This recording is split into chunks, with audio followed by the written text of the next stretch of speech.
Okay, so Pet Simulator 99 just updated a couple days ago, and man, people do not like it. So I mean, first of all, they had their usual stuff, like some new areas, some new eggs, which you can see up there, and new pets, and all of that good stuff. But anyway, with this update, like every other update, they always have something new they add, which this update was quite a bit. Starting off, we were going to get free hype eggs, basically the same as the exclusive hype gifts back in Pet Simulator X, which I really like. I was really excited. I mean, in the egg, you were gonna get a free huge pet and even a free Titanic.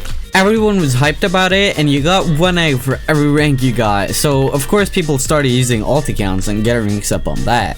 But when this new update released, they added on their dev blog that you could only get the hype eggs if you logged in within the first 10 minutes of the update. Now, this really did make a lot of players mad, and when I say a lot, I mean a lot. And even I almost missed it, but I did manage to get like 50 of these eggs, and I made a short about opening them too, so if you're curious what I got, make sure to check it out. Link is in the description. And speaking of hype eggs and you only being able to get them within the first 10 minutes of the update, Preston actually responded to someone on Twitter saying that they were in the next update they were gonna make you able to collect them within the first 12 hours instead of the first 10 minutes, which we never know if that's true, but I mean, we can only hope.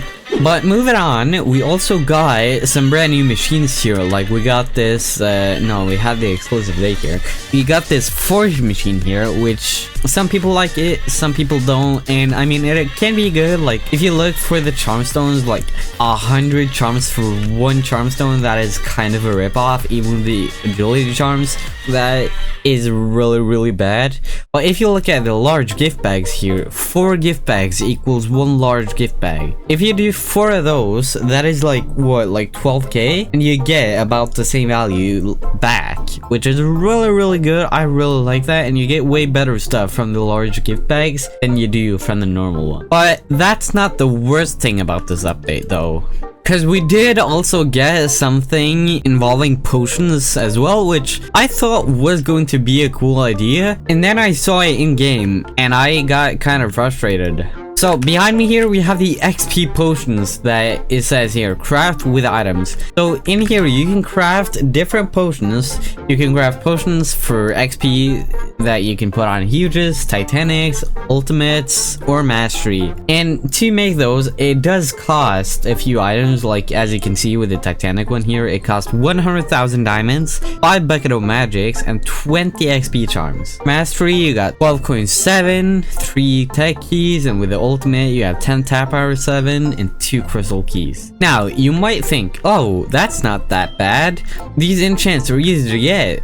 But when you think about it and actually go back to the enchant crafting machine, now some of you guys may not know this, but enchants are super expensive to craft. Like if I look here, if I want to craft all my tap power 3s, that costs 430,000. Not too bad, so let's do that. And then, now, I just got super lucky and I got 400 tap power 5s instead, so now I have 600 of those. If I want to craft those, that is 1.4 million diamonds, which is really expensive in the long run.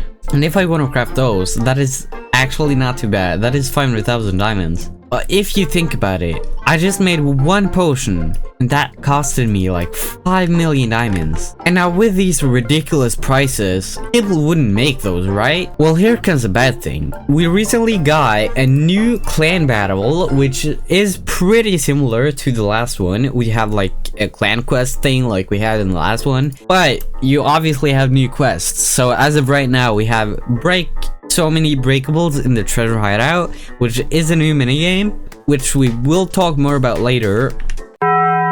But they also added new clan quests for those XP potions that we just talked about. And those quests are not easy.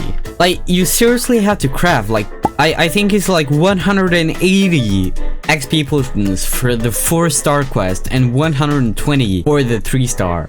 And if you calculate that, you have 180 potions times 5 million diamonds each potion. That is 900 million diamonds for one quest. Let's say you get those 5 times a day. Well, that is 900 million diamonds times 5. If you get the 4-star quest 5 times in one day, which is really common, you would have to spend 4.5 billion diamonds throughout the whole clan.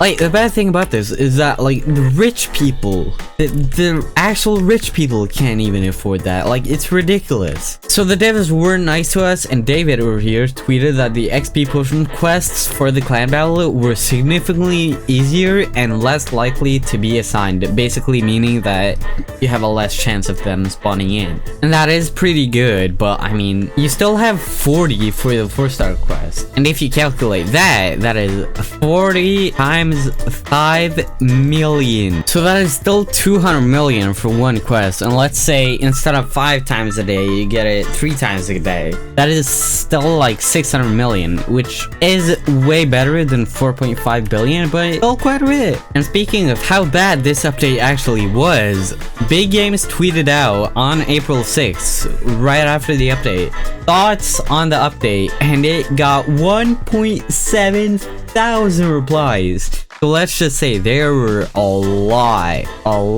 of thoughts. So if you're scrolling down here, some people really like it, and I responded myself. I'd say it's mid. You've had better updates and worse. Personally, I don't like the clan battle. That was my opinion. And then somebody came here and said stuff like I said earlier. I've seen a lot of people really upset about the hype eggs. You never said anything about having to join the game within 10 minutes of the update coming out to be able to get them. And I'm pretty sure that the devlog literally released like 20 minutes before the update, which gave people 20 minutes to prepare. Some people might even have been asleep. But if you keep scrolling here, you see like someone said like so much is wrong with this update. The hype eggs.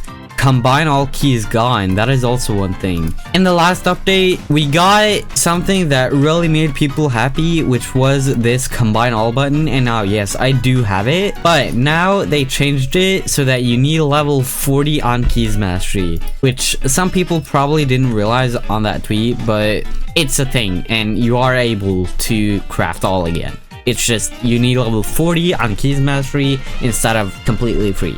And also, another really bad thing that I forgot to mention is that if you go over here to the mailbox, you might have noticed this costs 20,000 diamonds instead of 10,000. But if I mail someone here, let's just put in like, I don't know, like 17 agility charms, I don't know. And if I mail that to my alt, you will see the gems increase. So now it's 30,000. And if I do it again, it will go from 30,000 diamonds to 45,000. And it just keeps going up. And so as you can see right here, a Roblox streamer, Fazmash, if I pull up that, he literally had to spend 1.15 million diamonds to send out one gift. It gets really ridiculous. Now, thankfully, it does reset every 24 hours. So if you only mail your all or mail a friend or whatever once a day, you will be good. And then we move on to our last and probably worst topic in this update, which doesn't really involve the new update, but a very stupid thing that developers did. So recently some developers found a bug with this tech chests where you were able to like insta open a bunch of tech chests without even having a key. And that obviously made a lot, and I mean a lot, more pure cyber agonies come into the game. If you see right here, before that happened, the exist counter on the Cyber Agony was literally like 30k or something, and now it's over 50,000. It is ridiculous. So the devs contacted these exploiters, and they basically asked the exploiters nicely like how the devs could fix it and make it good, and the devs rewarded them for it. The developers literally gave them 1 of 1 rainbow and shiny Titanics for this. It It's ridiculous. Like, I have some images right here. Like, it's crazy. Like, you shouldn't have to pay exploiters, especially not Rainbow Titanics that so many people grind for hours to get. You shouldn't just give those out for free to hackers. But that's my personal opinion though. What's your thought on this new update, and what do you think? Did the devs do the right decision of rewarding the exploiters, helping them fix a bug? Let me know all your thoughts down in the comments. And while you're here, go watch my newest video where I open a bunch of tech keys in Pet Simulator 99.